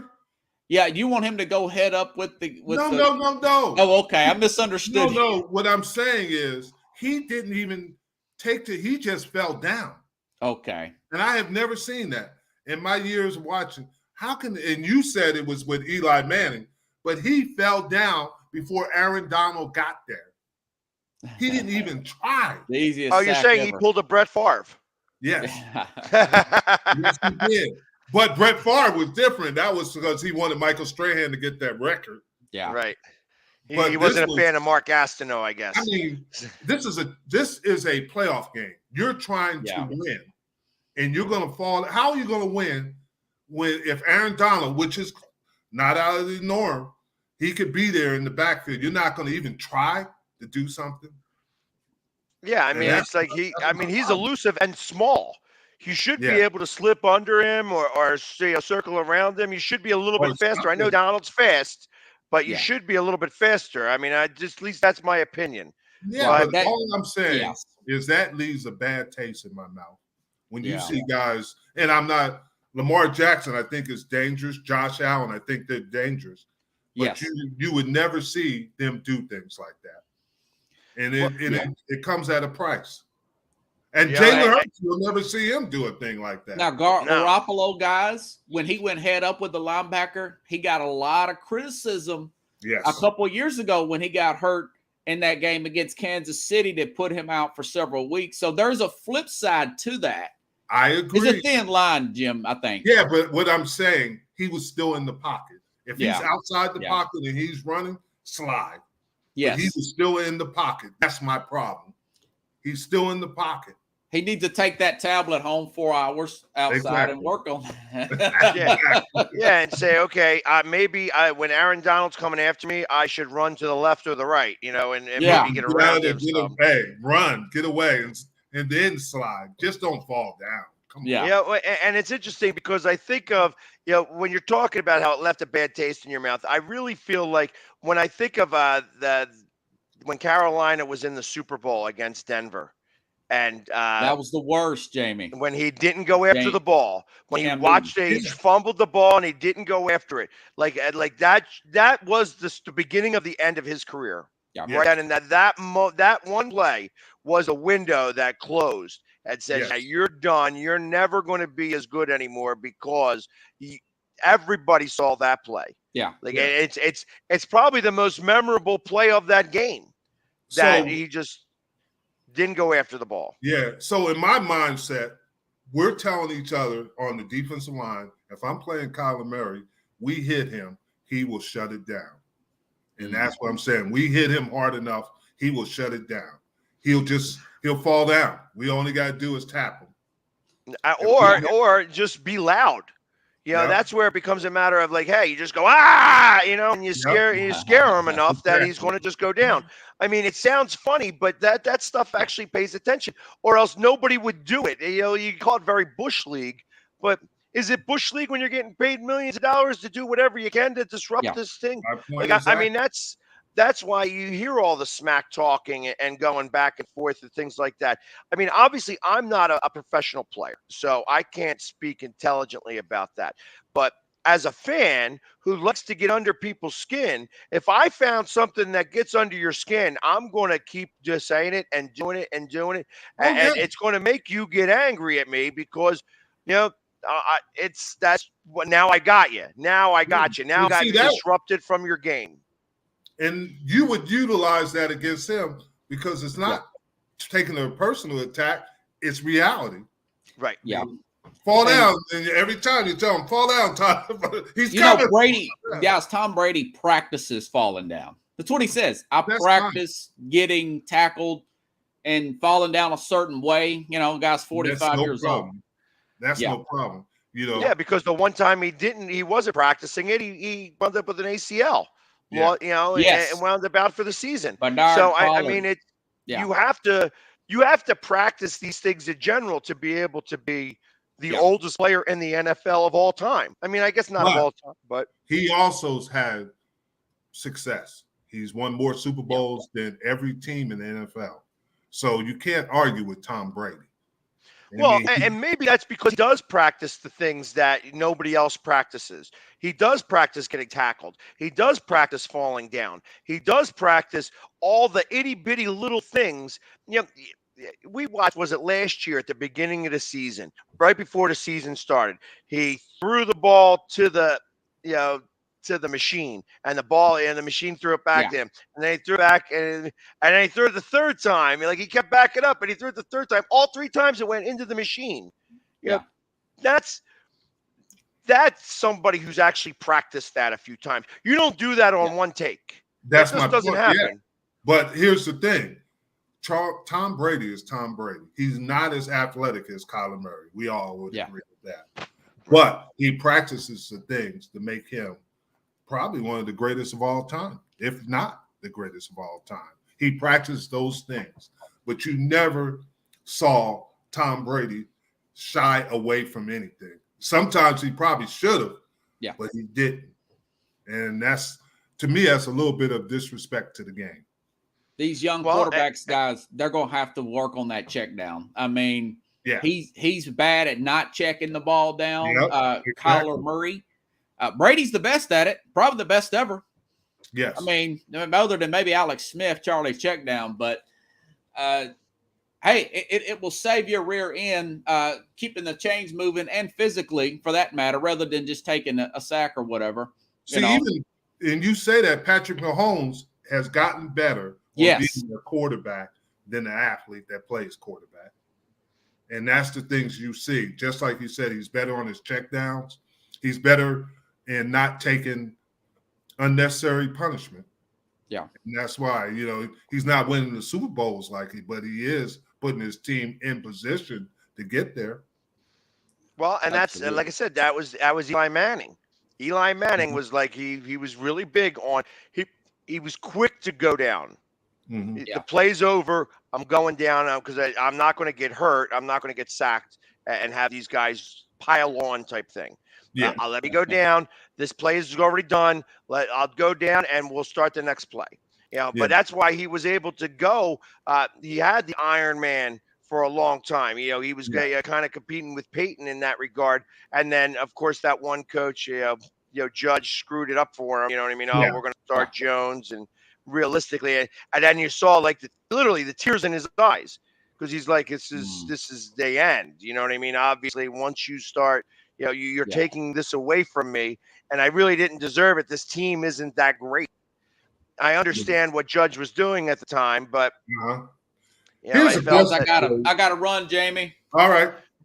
I appreciate you. Have a great Sunday, and we'll talk to you again next week. You got it, brother. Y'all have a good show. Thank you, Robert. Right. Take care, Robert. Hey, here's a question for you, since it's just me and you. If you were starting a team today and know what you know about these two players, who would you take, Manning or Brady? Peyton. Brady. Why would you take Brady? I feel that in general, Manning had a very difficult time winning the big one. I feel that realistically, Manning overthinks when it comes to really big games. And I think that's what causes some of the issues that he runs into. It was in college the same way. He didn't win the major bowl. He didn't win the Super Bowls. I felt like it was the defense on both times that he won the Super Bowl. He was a good manager. He was a good game manager, and he was a great quarterback in the regular season. He was able to read defenses better than anybody. But I felt that he overcompensated in the really, really big games, and it was a detriment to him. Where I feel like Tom Brady was like Michael Jordan. He was going to continue to try and do the things that he needed to do. I mean, in the Super Bowls that Tom Brady lost, you look at a really strong Giants defense to stop him from going undefeated. But they went undefeated that year all the way around. You know what I mean? And up until the Super Bowl. So, I mean, and that, there's never been a team that was able to do it like that, including the Dolphins. The Dolphins didn't have that long of a winning streak, during that season. It was only 14 games. I think they won 16 in total to win that, to go undefeated that year to win the Super Bowl. Yeah. Or may have even been less. Might have even been 12 games and then 2 games. So 14. I'm a little different. And I there's not anything against Brady. I think he's but I like Manning because of how he approached the game. I mean, he utilized his ability the best he could. He understood football. And sometimes he might have understood it, like you said, too much. But he understood the game. And no, he did not have the success there. But I would like to be in a locker room with both of them. But I'd like to be around Peyton Manning because I know that he was intense about winning games. And sometimes he didn't. I mean, Tom Brady's, and just like you said, Tom Brady had some advantages. And Belichick and that defense, they had some really good defensive players. And he never had, until really Randy Moss, a great difference maker, a Hall of Fame receiver, if you think about that. Right. And Peyton Manning had Marvin Harrison. And I agree. So, I mean, and Peyton Manning, like I said, I feel like Peyton Manning just, when it came to the big game, he would overthink things, and it's like, I call it like Dick Vermeil syndrome. Dick Vermeil, when it came to the first Super Bowl and Super Bowl 15, he had his guys so tightly wound that they couldn't perform that day. Where the Raiders were out there partying up in New Orleans, he was very strict. You got to be in at 8:00 at night. You got to be able to do this. We're gonna be in, work. By the time the Super Bowl came, they were real tight, and the Raiders were real loose, and it showed. But it's interesting that you say that. In our first Super Bowl, Jimmy Johnson, he had won national championships in college. We all know, at the University of Miami. But he told the whole players, he said, hey, first of all, your wives and your significant others do not come in till Thursday. He said, from when we get there until Wednesday, Do whatever you want. Have fun. Do it that. But he said, when we start practice on Wednesday, all that's off. Be in. He had times. Make sure you're in your room. Make sure you're prepared. And he prepared us while the Buffalo Bills were totally, like you said, they were out partying, having a good time, and not really thinking about it. They thought they would come. We're a new team. We're up and coming. But I tell you, too, that the practices we had from Wednesday to the game were probably the best practices we had all year, which is unusual at the end of the year. So what I guess I'm saying, people look at it different. And you got to know your team and how your team, like you said, the Raiders were the Raiders. That's just being the Raiders and things like that. And some teams can be real tight and play well. Some teams have to be loose to play well. And that's just, it's just, you got to know how your team reacts to stressful situations. Yeah, and we were talking before the show started. We were talking about Penn State and the Penn State-Miami Fiesta Bowl in 1986. Jimmy Johnson was the coach of that team too, correct? Yes, he was. And the mistake he made, and he told me, was not running Alonzo Highsmith because of the scheme that, of all people, Jerry Sandusky had it. They only had one lineman in the game, and they had they played to stop Vinny Testaverde. If he would have ran Alonzo Highsmith more, he would have been fine. He said that was the biggest mistake of my life, is that one. And it's amazing that because he was really good also. Like I felt Jimmy Johnson was very good at making adjustments at halftime. Yes, that was one of his strengths that he was able to really hone in on. That he also had the coordinators to help him do that. Yeah. And ultimately, he was able to say, okay, this is what they're doing. It's interesting that back then, and maybe that's what taught him how to make these adjustments at halftime, that he went back out and kept with the same plan because it was a close game. It wasn't a high-scoring game there. So no, it was scoring a lot. The defense really kind of held on both sides because, like I said, Jerome Brown was on the one side, and I think what was the score, 14-10 or something like that, or 13-10? It was something very small, and it went down to the last second. And I remember that was one of the first national championships that I remember real well because the other national championship that Penn State won, they had to share it with another team because the NCAA didn't want to put number 1 versus number 2, and they wound up sharing. They wound up sharing it because they had played Alabama in that one, and beat Alabama. I think Penn State, but I thought they shared it with Alabama. Alabama. Because they were going to the Rose Bowl because that's what the Big Ten did. They wound up beating USC, and the Orange Bowl might have been Alabama and whoever was from the ACC at that time or whatever. I'm not exactly sure what conference it was that made it there. But that was when the Pac-10 played against the Big Ten in the Rose Bowl. Yes. And that was the big deal there. Yep. So, and it was only that time where they played in the Fiesta Bowl against Miami because Miami and Penn State were both independents at that time. Yeah. So, I agree. Let's change subjects. Here's the thing that I read in the paper, and you know more about it. They are investigating James Harden because obviously you know why. It's because of bringing in P.J. Tucker and Daniel House. They all played together at Philadelphia, and they think there was some tampering. So what is your opinions on that? How are they going to prove it? I'm just saying. I don't know, but the NBA is investigating it. So the NBA, so at that point, I want them to investigate LeBron James for talking to his guys and setting up that whole Miami thing because I thought that was a straight tampering situation. I feel like that's what the NBA is. You have the inmates running the asylum. There's tampering everywhere. Yeah. You don't think people are calling Durant and say, "Hey, Durant, come here. You're my buddy. Come here." Hey, Durant owns a part of the soccer team in Philadelphia. Yes, you don't think that I wouldn't want to have him here? I feel like that would kill two birds at one stone. He'd be able to look at his investments and be able to, play here. Because, like I said, if you win a championship in Philly, you get a statue built of you. Yeah, but here's the thing you got to also realize is what do you have to give up to get Durant? That's the thing. And do you have enough? Well, I know that we don't have enough, and I don't think Durant wants to play with Harden. I think that that's going to be the really big thing. But going back to what we were talking about, I feel that this tampering is everywhere. It's rampant in the NBA. These guys all talk to each other. This is a fraternity. You know what I mean? Just like at the Pro Bowl when we got Terrell Owens. There was like everybody. Terrell Owens was going up and saying, "Hey, coach, you got to come get me. Come get me. I'm here. Here I am." And then he signed with both Baltimore and Philadelphia.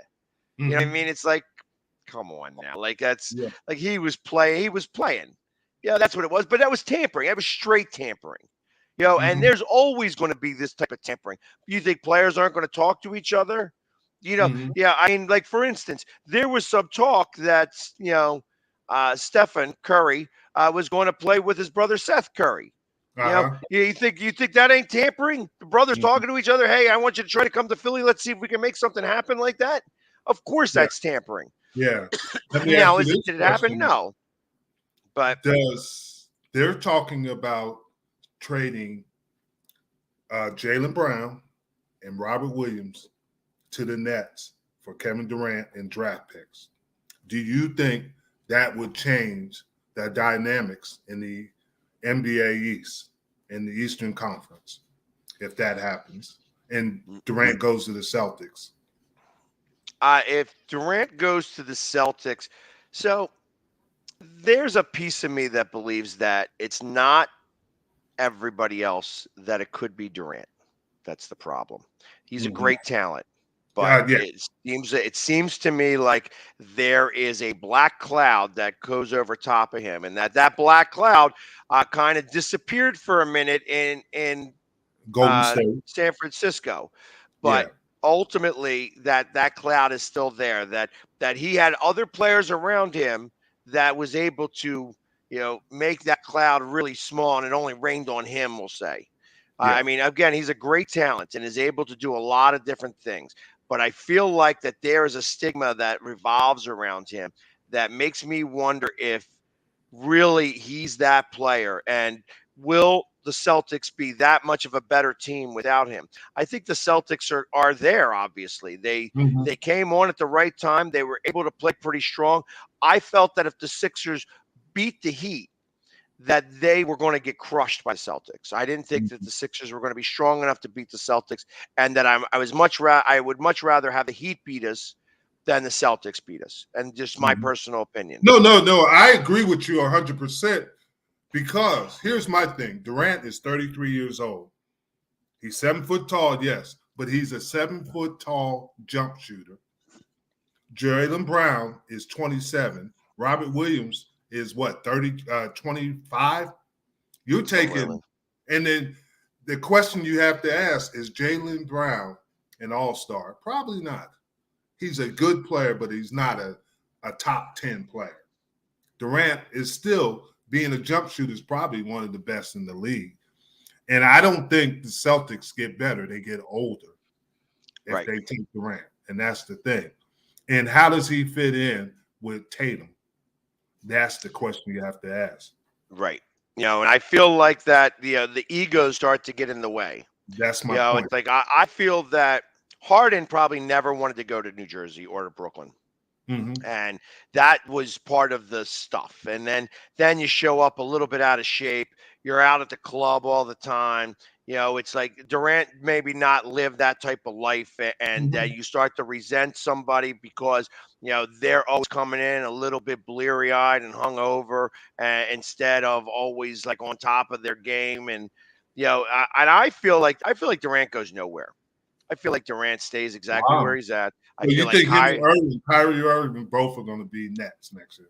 But I agree. I think that's exactly what's going to happen. And then I wonder if Ben Simmons is going to play because of that. I feel like Simmons is the other one. It's like, all right, he's been out of basketball for another year. It's like, oh, my back hurts, but let me go deep sea fishing. Yeah. Like those are the things that make me, all right. You make good points. You make valid points. Here you had a team with Westbrook, Durant, and Harden. and you got to the championship, but you couldn't get over the top. And then you supposedly had 3 top 75 players, and you couldn't finish it. And that kind of concerns me. Now they're on different teams, and each of them had their struggles. The Kyrie won one, not Kyrie, but obviously Durant won with Golden State. But Harden hasn't won one, or Westbrook. Right. Well, Westbrook is soft. He's just straight soft. Anybody who starts crying about, oh, they're making fun of my name, they're damn. Come on now, that's so soft. And I knew that he was soft.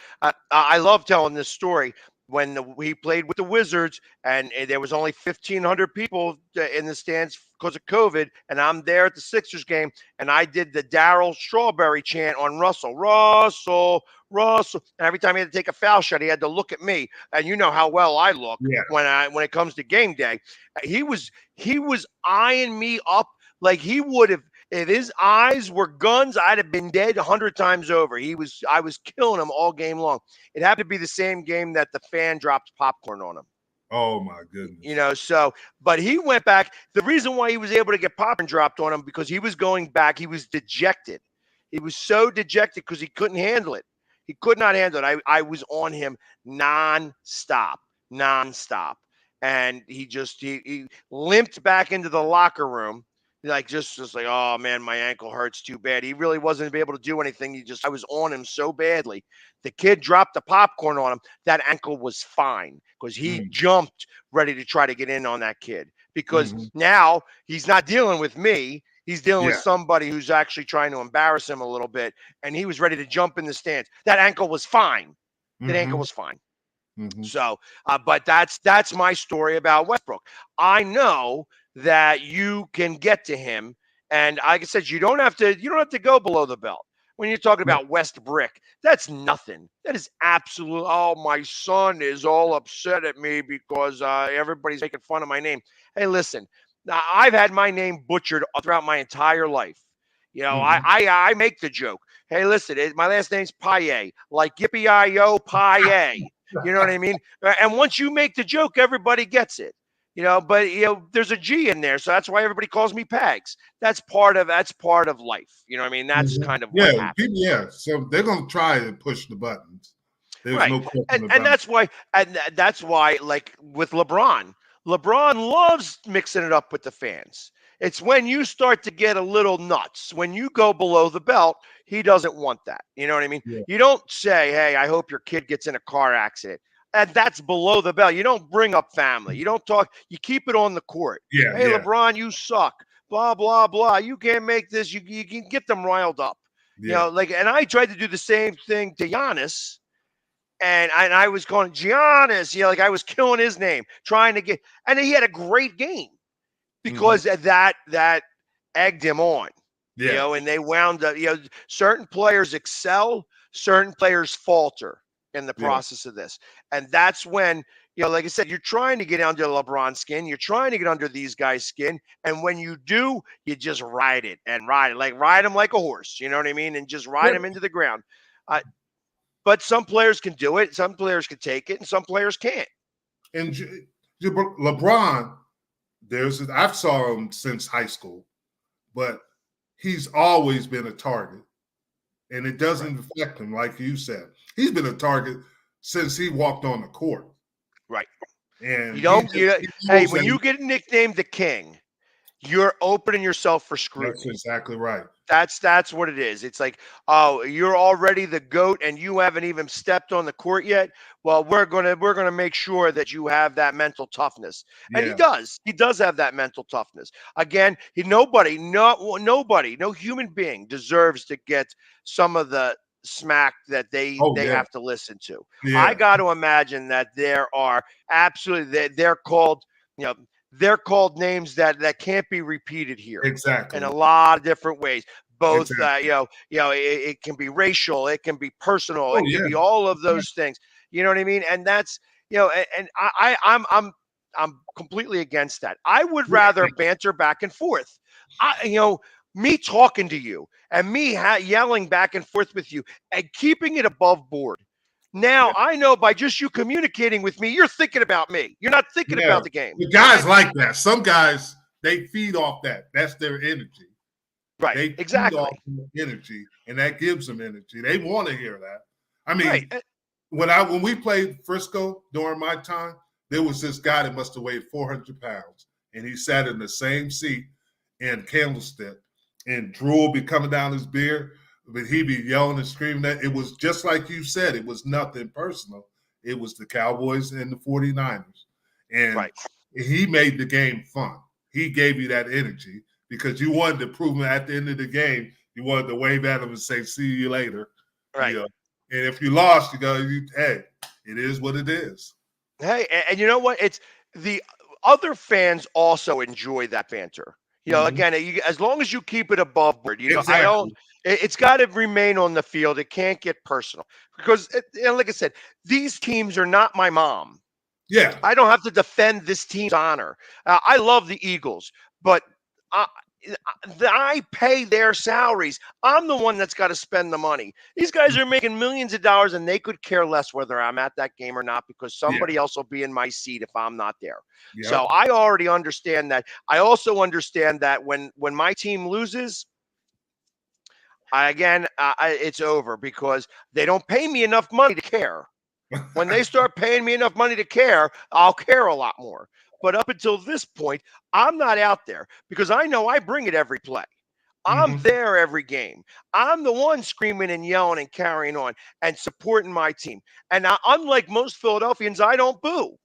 So I'm always trying to remain positive because I feel like that the positivity helps. You know, now obviously not everybody in Philadelphia feels the same way that I do. Yeah, but sometimes you got to be honest. When you're no. Because I'm positive doesn't mean that I'm not critical. Yeah, because absolutely. I listen to you talk about the Flyers and their organization, and the majority of the time you're positive about your Philadelphia team, but you want Comcast to get rid of them. You don't like how it's structured. Hey, listen, that's why I even bought some of these Mega Millions tickets. If I hit, that was the first order of business. I was buying the Flyers. I'm going to get some other people with some money, you know, maybe get you investing in there, and we would buy the Flyers. Because I tell you, now you're going to get me angry because I love the franchise. Because I know that the owner of this the original owner, Ed Snyder, and I made a comment on Twitter the other day.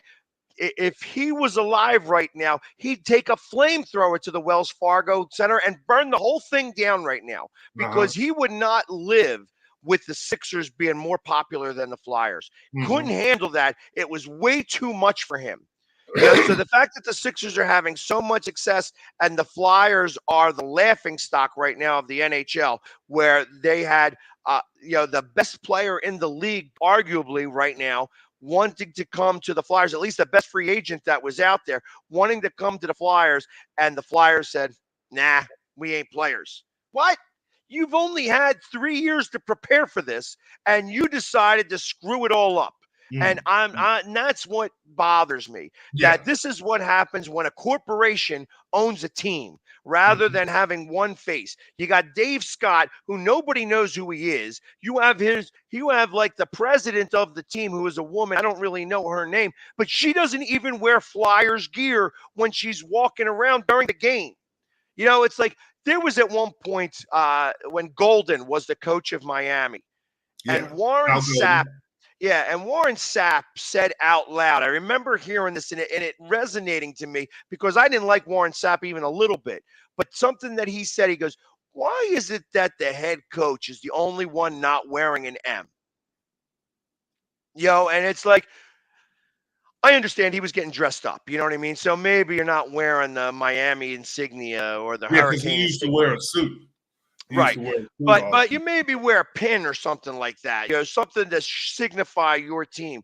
But it resonated with me that Warren Sapp said that. Okay, so now I think about that and I see that. And when you are a top executive in an organization, you better live, breathe, and sleep this organization. And when you're walking around and you're right. You should have people who surround you that are that way. Right. Because this is your livelihood. This is what you get paid for. So I can't argue with that. So I'm actually at a point now when it comes to the Flyers specifically that I am not angry at the guys on the ice. It's not a matter of them anymore. It's no longer about the team. It's about the organization running the team. And that's where I have my issue. I'm still going to love the Flyers, and I'm still going to want them to win and root for them every game. Yeah, because I love this team, and I bled orange and black before I ever bled green or any other color of Philadelphia. That's what taught me. I wear number 19 when I play sports because of Rick McLeish, because that's how far back I go. I don't wear it because I was a fan of baseball or I was a fan of a football team. My favorite player was Harold Carmichael, where I wrote an essay in 3rd grade on why he was my hero. He only gave me a C+, by the way. I was really angry with my teacher about that. But those were some of the things that, sports was always part of me. And to see this franchise that's been storied for this long fall this far from the tree because they just don't know what they're doing. We've already had a couple of conversations that the marketing team from on the Flyers aren't from Philadelphia. And they have in their offices, in the offices, Dallas Cowboys stuff. No way does that fly for me. Absolutely. Get that all out of here. You want to be a Cowboys fan? That's perfect. You get to live your life how you want to live your life. And I can understand that. But if you're working for an organization, all you have in that office is that organization. You wouldn't be a Dallas Cowboy coach and have a Giants jersey or a plaque from the Giants in your, unless you won a Super Bowl and you're showing that team specifically so that you can remember. You see that picture up there? I won my ring. You want to win a ring? You do what I say. You might be able to do something like that. That's the only way that occurs. I use specifically, you do not, I wouldn't have, like I said, if I worked for the Dallas Cowboys, if the Dallas Cowboys decided to pay me to be there, I'm not bringing all my Eagle stuff there. I'm not, because that doesn't, that now I'm working for the rival. Now, real quick, before we got you got a chance to rant. How is the Philadelphia training camp going? So the last practice came back as they had some challenges this last practice, which was practice 3. First practice was great. There was some contentious things happening there that Slay and Brown got into a little bit of a mix because which is normal. Slay got the interception and Brown was able to rip the ball from his hands. It was like almost a simultaneous catch. And Brown was stronger than Slay about it. And they started to have some words, and I love that stuff. That's what makes me believe that this team is going to start to go places because they are chippy. They want the ball. They want to win, and that's and it's even those small little battles like you were talking about with Let. It's that small little battle. You win that small battle, that leads to bigger battles later. And when you fight like brothers till somebody else wants to get in the mix, and then those brothers go against whoever that third person is. So, and that's how I feel about this, that this is part of the growing together as a team. So, but last practice, I heard that there was some challenges. They had Kenneth Gainwell taking the starting reps, which is interesting because it's not Sanders or it's not so it's not the other 2 running backs that they have. Although I think Gainwell is a little bit better suited to be the full-time back over Sanders. I think Sanders is too small and that he needs to work on his hands and catch the ball out of the backfield. I feel like that's where he would be better suited. But I look at this as it's all talk right now, that this is part of, they're in camp. Sometimes you're going to have good days, you're going to have bad days. After 3 days of really bad heat, and you're out there and you're working, you're going to have a bad day. And I understand that. So there's a piece of me that believes that, okay, you're going to have a bad day. Camp, that practice isn't going to go as well. Although that they could turn around today and have a great camp. until you start actually playing against somebody else. And I pay more attention to, like, when they go down to Miami for the week. Before that game, they're going to be practicing with Miami. I'm a big fan of the combined team practices, because you don't want to continue to play against each other. You don't want to fight against each other. You want to start fighting the other team. And one, it helps the coaches learn each other's style a little bit and gets them involved, maybe picking up different things that they wouldn't normally see. It starts them thinking about other defenses on the offensive side and vice versa. So I feel that's where camp really begins, that this is all part of the cardio and the training to get yourself up to speed. And then once you start playing in the games and start practicing against these other teams, that's where you actually start to really excel as a team. Last year everybody was making fun of our coach Sirianni, because he was saying that we were winning the practices. We didn't win a preseason game, but we were winning the practices, and everybody was like kind of laughing at him. And then it was like, okay. And then he said the thing in the middle of the season where, it's like a seed. We are a seed, and we planted this seed, and we're watering the seed. And, eventually we're going to bloom. And once we bloom, we're going to be that stalk is going to grow strong, and we're going to bloom. And everybody was making jokes where they're watering flowers. And, specifically one guy, a big Eagles fan, he's looking at a flower pot after he waters. He goes, "Try not to suck." You know what I mean? That was hysterical to me in terms of that thought process, but it resonated with the team. Who cares if you want to make fun of it? Like, I like the fact that this guy's a little different. I'm going to play scissors, rock, paper, scissors. I want to see what your competition's like. I want to lose that competition after maybe tying you 6 and 7 times. I want to see your initial reaction to winning. That's what I'm looking for. And then he's doing that basketball. They brought this mini hoop. I saw throwing the little basketballs. I feel it shows, one, your competition level, and two, how you accept winning. Does it look like you've been there before? Do you get a little pumped up because you just won? Are you just kind of ho-hum? Is losing the same as winning? Those are the types of things that I feel that he wants to see, that you can't find out by talking to somebody. How's the big tackle doing, the defensive tackle? Jordan Davis, isn't it? Jordan Davis, I hear that he's doing pretty well. He's learning a lot from Cox, and I feel that's what I think. Cox is getting a little bit rejuvenated here in the process of this, because he's got a young protege who's the same size as him. He's no longer the biggest guy on the team anymore. And ultimately that they are kind of training. The only thing, obviously I haven't been to a practice yet. However, I did see Jordan Davis singing. I guess the rookie bashing had to come in, and they had him singing. That's one of those things. So I don't know enough about it, but I do know that Fletcher Cox has, like I said, he's been rejuvenated because of this. He's ready to go back to the Pro Bowl because he is in a contract here.